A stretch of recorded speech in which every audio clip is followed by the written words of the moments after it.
ਕਬੀਰ ਸਾਹਿਬ ਗਰੀਬ ਫੈਮਿਲੀ ਦੇ ਵਿੱਚ ਪੈਦਾ ਹੋਏ ਸਨ। ਨਾਮ ਦੇ ਪ੍ਰਤਾਪ ਕਰਕੇ ਉਸ ਦੇ ਕਈ ਰਾਜੇ ਮਹਾਰਾਜੇ ਸੇਵਕ ਬਣੇ। ਉਹਦੇ ਗਮਾਂਡੀ ਨੂੰ ਜਲਨ ਹੋਈ ਕਿ ਜਿਹੜਾ ਵੀ ਆਉਂਦਾ ਹੈ ਉਹੀ ਧੰਨ ਕਬੀਰ ਕਰਦਾ ਜਾਂਦਾ ਹੈ। ਇਹਦੇ ਕੋਲੇ ਐਸੀ ਕਿਹੜਾ ਜਾਦੂ ਹੈ ਜਿਹਦੇ ਨਾਲ ਲੋਕ ਇਸ ਨੂੰ ਇਤਨਾ ਅੱਛਾ ਸਮਝਦੇ ਹੈ।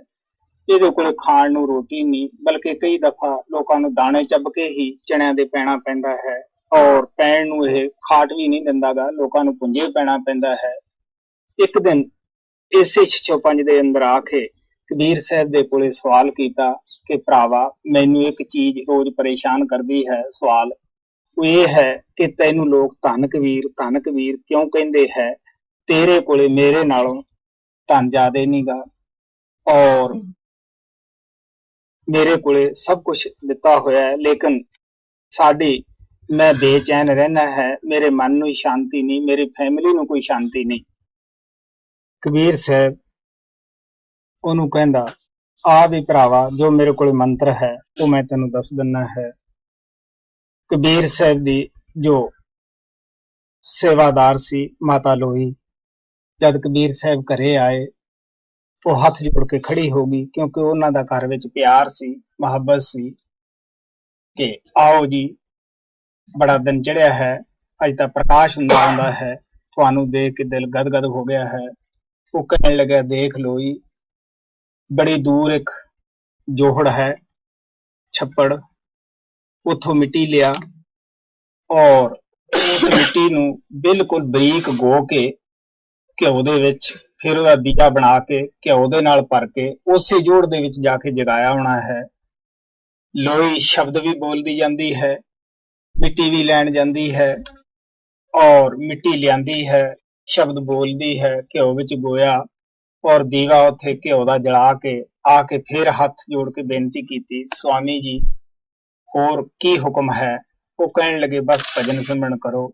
ਉਸ ਪ੍ਰੇਮੀ ਨੂੰ ਕਹਿਣ ਲੱਗੇ ਜਿਹਦੇ ਸਵਾਲ ਸੀ ਕਿ ਦੇਖ ਬਈ, ਸਾਡੇ ਕੋਲੇ ਤਾਂ ਆ ਹੀ ਕੁਛ ਹੈ। ਹੁਣ ਇਹ ਦੇਖਣ 'ਚ ਤਾਂ ਬੜੀ ਛੋਟੀ ਜੀ ਗੱਲ ਸੀ। ਉਹ ਕਹਿਣ ਲੱਗਿਆ ਕਿ ਇਹ ਕਿਹੜੀ ਮੁਸ਼ਕਿਲ ਹੈ, ਮੈਂ ਹੁਣ ਜਾ ਕੇ ਘਰੇ ਕਰ ਲੈਣਾ ਹੈ।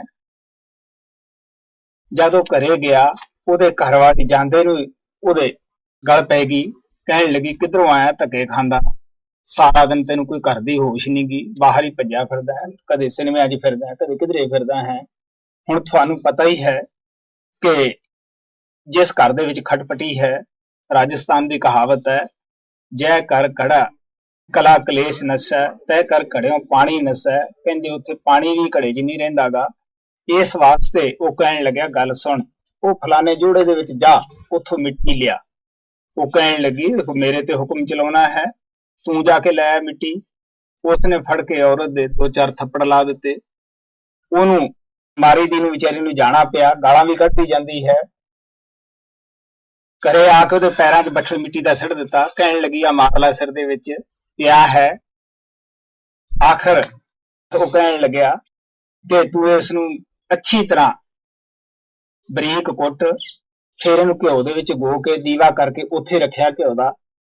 ਉਸਨੇ ਰੌਲਾ ਪਾ ਦਿੱਤਾ, ਵੇ ਲੋਕੋ ਆ ਕੇ ਬਚਾਓ, ਮੇਰੇ ਪਤੀ ਨੂੰ ਤਾਂ ਭੂਤ ਚਿੰਬੜ ਗਿਆ ਹੈ, ਇਹ ਤਾਂ ਬੌਲਾ ਹੋ ਗਿਆ ਹੈ, ਪਾਗਲ ਹੋ ਗਿਆ ਹੈ। ਰੌਲਾ ਪਾਉਣ ਤੇ ਗਮਾਂਢੀ ਆ ਗਏ।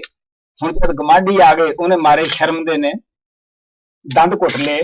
ਉਹ ਕਾਜੀ ਨੂੰ ਸੱਦ ਕੇ ਲਿਆਏ, ਮੌਲਵੀ ਨੂੰ, ਕਿ ਜੀ ਭੂਤ ਦੀ ਛਾਇਆ ਹੈ। ਰੌਲਾ ਸੁਣ ਕੇ ਕਬੀਰ ਸਾਹਿਬ ਵੀ ਆ ਗਏ, ਉਹਨਾਂ ਨੂੰ ਸਾਰੀ ਕਹਾਣੀ ਦਾ ਪਤਾ ਸੀਗਾ। ਉਹਨਾਂ ਨੇ ਮੌਲਵੀ ਸਾਹਿਬ ਨੂੰ ਕਿਹਾ ਕਿ ਦੇਖੋ ਬਈ, ਤੁਸੀਂ ਸਾਰੇ ਚਲੇ ਜਾਓ, ਇਹ ਤਾਂ ਸਾਡਾ ਮਾਮਲਾ ਹੈ, ਅਸੀਂ ਇਸ ਪ੍ਰੇਤ ਨੂੰ ਅੰਦਰੋਂ ਕੱਢ ਦੇਵਾਂਗੇ। ਉਸ ਨੂੰ ਕਹਿਣ ਲੱਗੇ, ਦੇਖ ਵੀ ਭਰਾਵਾ, ਪਹਿਲਾਂ ਆਪਣਾ ਆਪ ਕੁਛ ਕਰਨਾ ਪੈਂਦਾ ਹੈ, ਫੇਰ ਹੀ ਪਰਿਵਾਰ ਠੀਕ ਹੁੰਦਾ ਹੈ। ਮਹਾਰਾਜ ਸਾਵਣ ਸਿੰਘ ਵੀ ਕਹਿੰਦੇ ਹੁੰਦੇ ਸੀ, ਜਿਹਨੇ घर ਨੂੰ सुधारना है वो पहला आप सुधरे। प्यारे बच्चों, जो स्टोरी अभी बाबा जी ने बताई है, मैं उसको हिंदी में कहने की कोशिश कर रहा हूँ। कबीर साहब, जैसे बाबा जी ने बताया कि कबीर साहब बहुत गरीब फैमिली में थे, और लेकिन उनकी जो भक्ति थी, क्योंकि वो परमात्मा रूप थे, उस वजह से बहुत सारे राजा महाराजा उनके सेवक थे और लोग उनके पास आते थे तो हमेशा धन कबीर ही हुआ करती थी, क्योंकि दयालु परमात्मा रूप थे और वो बहुत दयालु थे, दया करते थे।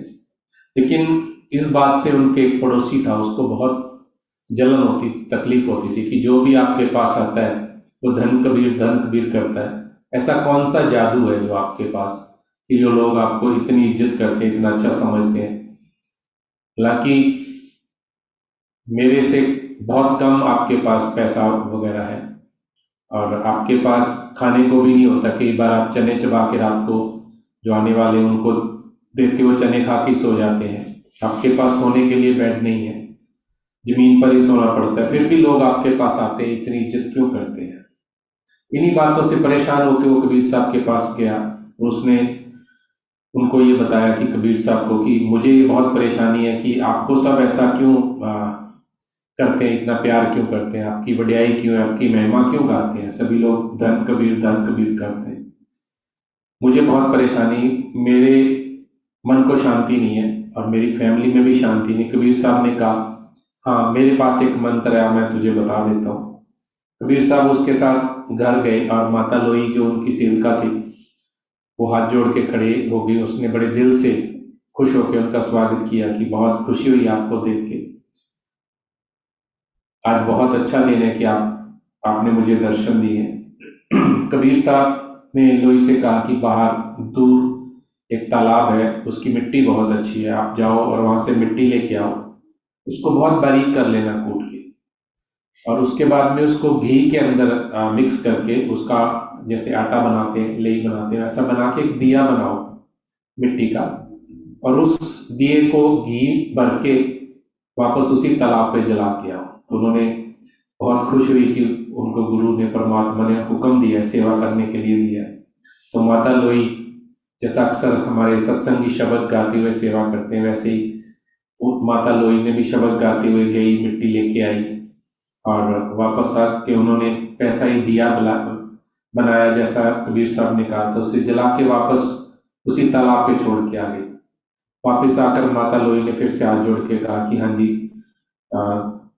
बताइए साहब, स्वामी जी हुक्म कीजिए, कोई और मेरे लायक सेवा हो तो कबीर साहब ने कहा नहीं, बस आप भजन अभ्यास करिए, अपना काम करिए। कबीर साहब ने उस पड़ोसी से कहा, देख भाई मेरे पास यही जादू है, यही सब कुछ है। हालांकि ये देखने में बहुत छोटी बात थी। पड़ोसी ने सोचा कि इसमें कौन सी बड़ी बात है, मैं भी अभी घर जाता हूँ और मैं भी ऐसे ही करूंगा। जैसे वो घर में घुसा तो उसकी पत्नी बहुत गुस्से में उसको देख के बोली कि कहाँ से धक्के खा के आ रहे हो, कहाँ गए थे, कोई काम नहीं करते, आप सारा दिन ऐसे ही घूमते रहते हो, आपको घर का कोई चिंता ही नहीं है, कभी कहीं चले जाते हो। अब बेचारा वो तो बहुत कुछ सोच के गया था कि पत्नी माता लोई की तरह स्वागत करेगी, क्योंकि उसकी करनी अच्छी नहीं थी। जैसे बाबा जी ने कहा कि कभी राजस्थान की कहावत है कि जिस घर में कलेश होता है उस घर में घड़े में पानी तक नहीं रहता, बरकत नहीं रहती। उसी तरीके से पड़ोसी ने फिर भी सब्र करते हुए अपनी पत्नी से कहा, बात सुन, उस जौहर से, उस तालाब से जाके मिट्टी लेके आओ। पत्नी ने जवाब दिया, मुझ पे हुक्म चला रहे हो, तुम नहीं जाके ला सकते। पत्नी ने और भी उसको बहुत बुरा भला कहा, तो उसने गुस्से में उसको थोड़ा मारा पीटा भी। तो बेचारी वो गुस्से में गई और एक मिट्टी वहां से लेके आई किसी बर्तन में, उसने लाके उसके पैरों में पटक दिया कि ले मार ले सिर में। और क्योंकि उसको बहुत गुस्सा था, अब वो पड़ोसी कबीर साहब की तरह हुक्म चलाया था, लेकिन उस साथ उसका प्यार नहीं था, इस वजह से उसने कहा नहीं माना। तो उसने फिर उसको कहा कि नहीं नहीं, आप ऐसा करो, इस मिट्टी को बारीक कूटो और फिर घी के अंदर मिक्स करके इसका दिया बनाओ, और दिया बना के जला के घी के अंदर उसको उसी तालाब पे रख के आओ। यह सुनकर पत्नी ने शोर मचा दिया, लोगों बचाओ, मेरे पति को तो भूत प्रेत का साया हो गया है, ये पागल हो गया है। ऐसा शोर सुन के, क्योंकि वो रोना चिल्लाना शुरू कर दिया, उसने सोचा कि पता नहीं इसके दिमाग को क्या हो गया, पागल हो गया ये। क्योंकि अक्सर ऐसा होता नहीं कि आप मिट्टी लाओ, उसको घी के अंदर मिक्स करके और फिर उसका दिया बनाओ, फिर उसमें घी डाल के आप तालाब के ऊपर रख के आओ, क्योंकि इसका कोई मकसद नहीं, मतलब नहीं है। तो उसको बहुत ऐसा लगा कि ये तो पागल हो गया है, वो शोर मचाया तो लोग आगे, पड़ोसी आगे, उन्होंने आके पूछा कि क्या बात है। उसने बताया कि ये ऐसी ऐसी हरकतें कर रहा है, ये पागल हो गया। अब बेचारा जब वो पड़ोसी आ गए तो उसने हमारे शर्म के वैसा ही लेट गया कि शायद उसको कुछ प्रॉब्लम है। मौलवी जी को बुला लिया कि इसको भूत का साया है। शोर शोर सुन के कबीर साहब भी वहां चले गए।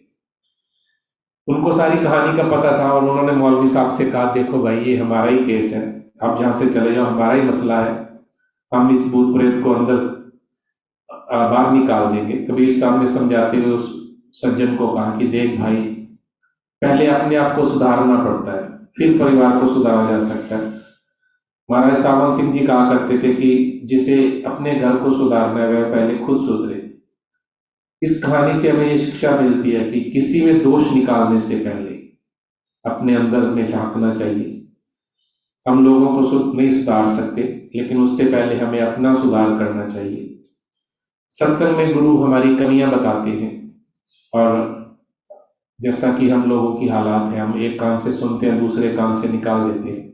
हमें ऐसा नहीं करना चाहिए, बल्कि उन बातों को ध्यान से सुन के उन गलतियों को सुधारना चाहिए।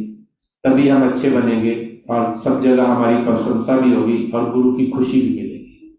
इन शॉर्ट अगर कहा जाए तो हम लोगों को उपदेश देते हैं, दूसरों को बोलते हैं कि आप ऐसे हो, दूसरों में कमियां निकालते हैं, लेकिन हम अपनी कमियां नहीं देखते। हम ये सोचते हैं कि हम तो बहुत अच्छे हैं, हम में कोई कमी नहीं है, और दूसरे की कमियां हम सबको दिखती हैं। हम सबको पहले अपना सुधार करना चाहिए। जैसा बाबा जी ने कहा, कमियां हर एक में है, कोई इंसान ऐसा नहीं है, सिर्फ गुरु के अलावा गुरु में कोई दोष नहीं होता, क्योंकि वो परमात्मा रूप होते हैं। आम इंसान में अगर 10 खूबियां हैं तो 10 उसमें कमियां भी होंगी। कोई भी पूर्ण नहीं है, पूर्ण संत ही होते हैं। इसलिए आपस में मिलकर अगर रहना, प्यार से रहना है, तो एक दूसरे की कमियां नजरअंदाज करते हुए प्यार पैदा करने की कोशिश करेंगे। अगर हम किसी से अपनी बात मनवाना चाहते हैं तो पहले उसकी बात भी सुननी चाहिए और उसकी बात भी माननी चाहिए। बच्चों के लिए बहुत जरूरी है कि किसी की नकल करके वैसा नहीं बनने की कोशिश करनी चाहिए, जैसा कबीर साहब को देख के उस पड़ोसी ने कोशिश की थी। हम जो है उसको अच्छा करने की कोशिश करिए। हर बच्चे में अपनी एक स्किल होती है, उस स्किल को डेवलप करना चाहिए, ना कि दूसरे की नकल करके ना आप वो बन सकते हो, ना जो आप में स्किल है आप वो बन सकते। पढ़ाई अगर दिल लगा के करेंगे और बहुत अच्छे से पढ़ाई करेंगे तो बाबा जी बहुत खुश होते हैं बच्चों पे। और बच्चों का पहला काम पढ़ाई करना है, और बच्चों से ये विनती है कि आप अपनी पढ़ाई जरूर दिल लगा के करेंगे। खेलो, लेकिन पढ़ाई जरूरी है। आजकल देखने में आ रहा है कि बच्चे फोन पे बहुत ज्यादा वक्त अपना खराब करते हैं, हालांकि हम बड़े भी ऐसा ही करते हैं। ज्यादातर वक्त जब भी हम फ्री होते हैं फोन पकड़ के बैठ जाते हैं, लेकिन उस दौरान कोशिश करें कि अपनी कमियों की तरफ भी नजर मारें कि मेरे में कमियां, उसके लिए फरियाद करें। और जब भी ऐसा सोचते हैं तो सिमरन करके अगर हम उसमें कोशिश करते हैं तो जरूर हमें उस चीज में फायदा मिलेगा। हम आशा करते हैं कि हम सभी, जो बाबा जी ने, मैंने हमेशा कहने की कोशिश करता हूँ कि कहानियां तो एक बहाना है। बाबा जी ने किसी न किसी रूप में हमें अपना संदेश देना है। वो कहानियों के जरिए हमें किसी पे डाल के कह देते, गलतियां हमारी होती, कमियां हमारी होती, सीधा हमें सुनना भी मुश्किल है और गुरु को कहना भी मुश्किल है। बाबा जी हमेशा कहा करते थे कि अगर गुरु सेवक को सीधा उसके मुंह पे उसकी कमियां बताए तो सेवक शायद दोबारा उनके पास जाए ही ना, क्योंकि उनको लगता है कि जब भी मैं जाता हूँ मेरे बारे में बुरा ही बोलते हैं, मेरे लिए कभी अच्छा नहीं बोलते। इसलिए संत उसका उल्टा करते हैं, संत उसके मुंह पे वड्याई करते हैं, बहुत अच्छा कहते हैं, तू तो, तेरे जैसा तो कोई है ही नहीं है। लेकिन सत्संग के जरिए वो एक एक बात को घुमा फिरा के कहानियों के जरिए दूसरों पे ढाल के वो हम सबकी कमियां बताते हैं, और हम वो कमियां सुन के हंस देते हैं, बहुत खुश होते हैं कि देखो बाबा जी ने आज कहानी, ये कहानी सुनाई। कभी उस कहानी को अपने ऊपर भी डाल के देखो, हमारी ही बातें होती है, इसमें कोई शक नहीं कि कमियां वो हमारी ही हैं। मैंने बहुत बार ये कहने की कोशिश की है कि वो महान गुरु जो पहले हुए, कबीर साहब से लेके 10 गुरु, बाकी भी महान परमात्मा रूप गुरु, उनके जो सेवक थे वो बहुत भक्ति भाव वाले थे, बहुत तप अभ्यास वाले थे। उन्होंने जो जिन कंडीशंस में वो भजन अभ्यास किया, जो सेवा की, आज की डेट में हम उसका एक पैसा भी नहीं कर पा रहे, क्योंकि हमारे पास सुविधाएं बहुत है, हर चीज दी है बाबा जी ने, फिर भी उनकी कोई शिकायत नहीं थी। और हमारी इतना सब कुछ होने के बावजूद भी हजारों शिकायतें हैं कि हमारे पास ये नहीं है, हमारे पास ये नहीं है। और जब भजन अभ्यास के लिए बाबा जी ने जब भी कहा है, तो हम दाएं बाएं देखते कि ये मेरी ड्यूटी नहीं है, दूसरे की ड्यूटी है। वो बहुत अच्छा बैठता है। लेकिन हम आइंदा कोशिश करेंगे कि हम ये अपनी कमियां निकालेंगे और भजन अभ्यास के लिए भी अपनी खुद ट्राई करेंगे।